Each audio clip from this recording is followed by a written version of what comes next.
just a short clip of what you can expect from this piece. It's lovely to see you. Thank you for coming in. It's a pleasure. What's interesting is that at no point have you clarified what this relationship is. Was that key? Was that important that you kept it a secret? Yeah, that's deliberate, and I tend to do that with all of my work. So that way, there's room for you as an audience member to just fill in the gaps with your own personal experience, with your own history. So if I do my job well, when the audience leaves, each one has a slightly different take on the story, and all the readings are correct. Yeah, so are we looking at two lovers? Are we looking at brothers? Exactly. Who knows who they are? What we do know is that they're in some type of turmoil. Their relationship isn't perfect. Yeah, well, whose is? Nobody's. But yeah, so we kind of zoom in, like we get to peek at the point where there's a lot of history between them already. Something has been happening, and they're just in this cycle of encounters that are manipulative and tender and confrontational. But it's kind of on the surface, it's a relationship between these two guys. If you, in the broader sense, I've been exploring what maleness and masculinity is and how male relationships form today.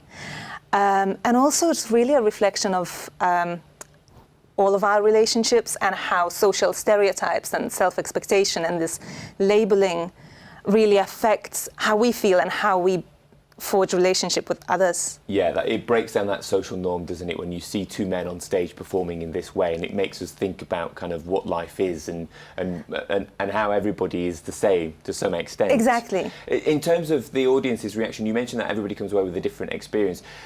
Do they also feel some way kind of connected to them because they perhaps feel sympathy for them? They can see the victims within both of them. Exactly, yeah, exactly. And interestingly, so you definitely, I really try to build these characters that are really true and really authentic.